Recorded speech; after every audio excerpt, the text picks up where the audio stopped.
Muy buenos días. Me voy a permitir realizar algunas reflexiones respecto a las lecturas realizadas en la semana 3.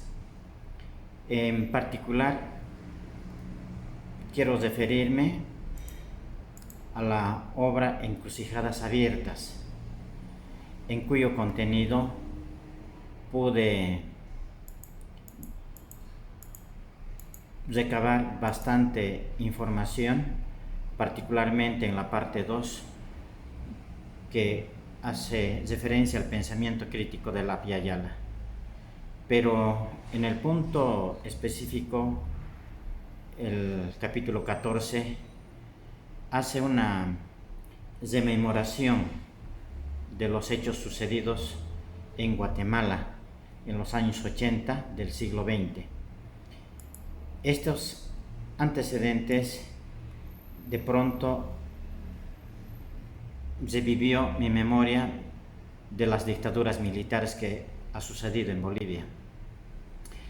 Resulta que, por ejemplo, estando de estudiante aún todavía en la normal, así se llamaba en ese tiempo, ahora son Escuelas Superiores de Formación de Maestros, pues irrumpió la normalidad que se tenía. Fuimos perseguidos como dirigentes. Estuve 2 semanas escondiéndome en la mina de San José en el nivel 200 y luego a partir de ahí logré escapar hacia mi pueblo llamado Turco, que es la frontera con Chile. En realidad fue unos días con bastante sucesos tristes. Veía, por ejemplo, cómo ingresaron a la normal para interrumpir nuestras clases y amenazarnos de que no deberíamos de plantear ninguna protesta en las calles o hablar en contra del gobierno de entonces al mando de García Meza, y por lo tanto hechos como estos han sucedido en Guatemala. Lo otro, por ejemplo, en el gobierno de Hugo Banzer Suárez, resulta que también fue un hecho bastante luctuoso para Bolivia. Y, por ejemplo, en ese tiempo, cuando llegaba el presidente, yo estaba aún todavía en secundaria, la plaza era, para la llegada de Banzer, la plaza era resguardada militarmente con francotiradores en todo el perímetro. Y me acuerdo, por ejemplo, que ahí una persona gritó indicando muera Banzer. Inmediatamente, pero el cuerpo de seguridad lo apresaron y lo llevaron a la Policía Nacional, y pues nadie más dijo nada, y por lo tanto, ¿cuál habría sido la suerte de este ciudadano?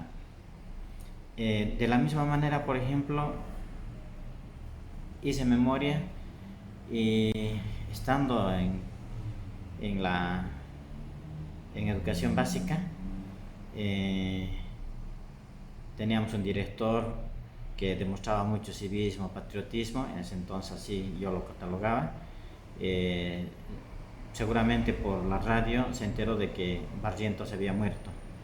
Hizo repicar la campana del pueblo, concentró a la comunidad, hubo un discurso, ¿no?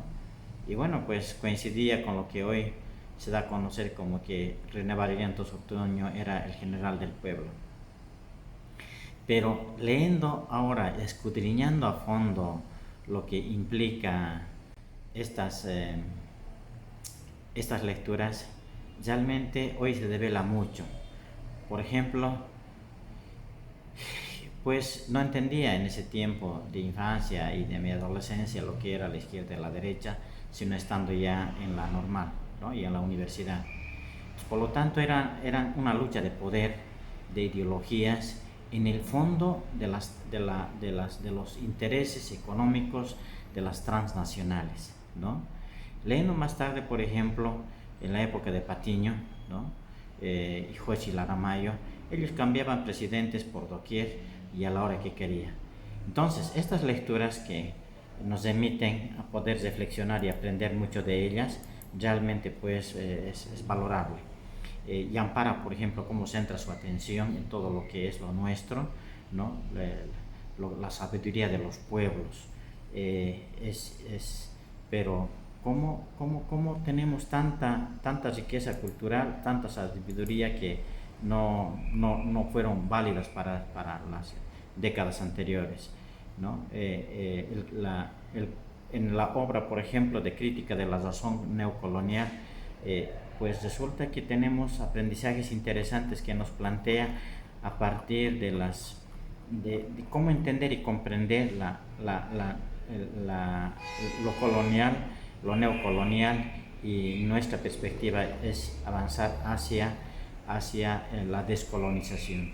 Entonces, son pilares sobre los cuales debemos sustentarnos para la transformación social desde nuestra realidad. Ese es el desafío. Muchas gracias.